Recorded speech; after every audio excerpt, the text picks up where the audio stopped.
¿Renacemos varias veces? Queridos hermanos y hermanas, hay preguntas tan antiguas como la propia humanidad.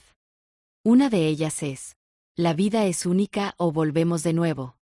Muchas religiones de la tierra, desde la India hasta Egipto, desde Grecia hasta los primeros cristianos, conocían la doctrina de la reencarnación del alma, que se desarrolla en diferentes cuerpos hasta que se purifica y se libera. Pero en la historia de la Iglesia ocurrió algo. El Dr. Leslie de Beateread, teólogo anglicano, nos recuerda, en la Iglesia cristiana primitiva se enseñaba la reencarnación del alma humana en un nuevo cuerpo físico. No fue hasta el año 553 después de Cristo, en el Concilio de Constantinopla, cuando se eliminó la reencarnación de la doctrina de la fe. ¿Qué significa esto para nosotros hoy en día, en un mundo que tan a menudo ha perdido la conexión entre el cuerpo, el alma y el espíritu? Rastros y alusiones bíblicas. También en los evangelios hay indicios que apuntan a un conocimiento de la reencarnación. En Juan 9:1-2 leemos: Y Jesús vio a uno que había nacido ciego. Y sus discípulos le preguntaron: Maestro, ¿quién pecó, este o sus padres? ¿Cómo podría haber pecado una persona antes de nacer, si no es en una vida anterior? O en Mateo 16:13. ¿Quién dice la gente que es el Hijo del Hombre? Algunos dicen que Juan el Bautista, otros que Elías, otros que Jeremías o alguno de los profetas.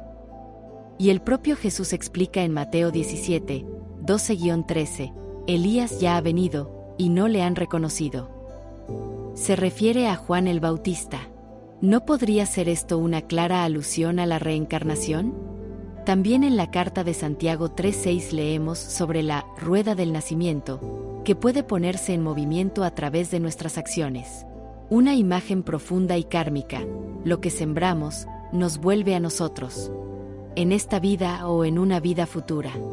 Escritos apócrifos y testimonios olvidados. En los Evangelios de la Vida Perfecta y en el Evangelio de los 12 Santos. Encontramos numerosos pasajes que amplían esta comprensión. Así como todas las criaturas surgen de lo invisible, así regresan. Y volverán hasta que se purifiquen. Oh, bienaventurados los que pasan por muchas experiencias, porque se perfeccionarán a través del sufrimiento. Serán como los ángeles de Dios, y la muerte y el nacimiento ya no tendrán poder sobre ellos. Aquí Jesús habla de una maduración espiritual que pasa por muchas experiencias, hasta que el alma finalmente supera el ciclo del nacimiento y la muerte. El camino del crecimiento. La historia del ciego que recuperó la vista también transmite este mensaje. ¿Cómo puedes saberlo todo?, pregunta Jesús. Ni siquiera puedes recordar los acontecimientos de tus vidas anteriores. Con ello, Jesús recuerda a las personas la humildad, y al mismo tiempo, que nuestra alma es más antigua que nuestro cuerpo.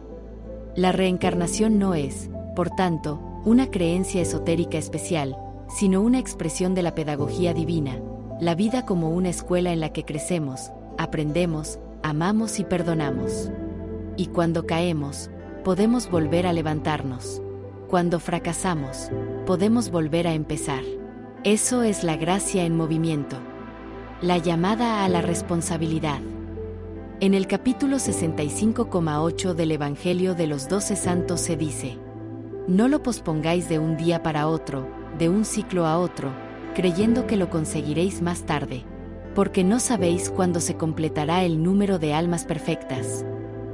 En otras palabras, aprovecha esta vida, ahora. Actúa, crece, ama, perdona. Porque cada hora que transformamos en luz no solo nos redime a nosotros, sino a todo. El ser eterno del alma. El Evangelio primitivo de Mateo habla con profunda claridad. El alma no es de origen terrenal, sino de ser eterno. No conoce la muerte. El cuerpo se desintegra, pero el espíritu, el alma y la vida perduran. Lo que es el alma, el espíritu y la vida de cada uno es igual a mí, el ser eterno. vivo desde el principio por la fuerza vital de Dios. Y nunca puede caer presa de una muerte destructiva. Este es el alegre mensaje de la reencarnación. Somos seres eternos en un envoltorio efímero. Recorremos la tierra para aprender, hasta que hemos reconocido tanto la luz que hay en nosotros, que nos convertimos en luz. Y entonces ocurre algo maravilloso. Aquí hay otro ejemplo de que los escritos apócrifos son un valioso tesoro para comprender mejor el valioso mensaje de la Biblia. Pedid, y se os dará, dice Lucas 11:9. Muchos de nosotros lo hemos intentado. Hemos rezado, esperado, pedido, y, sin embargo, parecía que no pasaba nada. Nos preguntamos, ¿no funcionan las promesas de la Biblia? ¿Era solo una frase bonita, un consuelo, nada más? Pero la verdad es más profunda. Con el paso del tiempo se ha omitido una frase subordinada decisiva. En el Evangelio de la Vida Perfecta se dice textualmente: porque si comprendéis, sentís y cumplís los mandamientos, entonces se os dará todo lo que deseáis de vuestro Padre Celestial y de vuestra Madre en la tierra. Aquí queda claro: pedir no es suficiente. Solo cuando el corazón, la mente y las acciones están en armonía, cuando vivimos los mandamientos de Dios, y no solo los conocemos, se abre el flujo de las bendiciones. La oración no es un pedido mágico, sino un camino de formación interior. Del deseo a la comprensión, de la comprensión a la acción, de la acción a la unidad con el orden divino. Solo entonces se nos dará. Porque nosotros mismos nos hemos convertido en un recipiente capaz de recibir. Una reflexión final.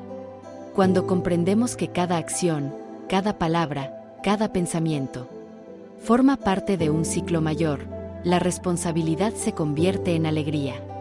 Y cada encuentro en una oportunidad para sembrar amor. Cosecho lo que siembro. Lo que digo o hago recae sobre mí, tarde o temprano, en esta vida o en otra. Así, la doctrina de la reencarnación no nos lleva al miedo, sino a la libertad y la conciencia. Somos co-creadores en el camino hacia el origen divino. Gracias.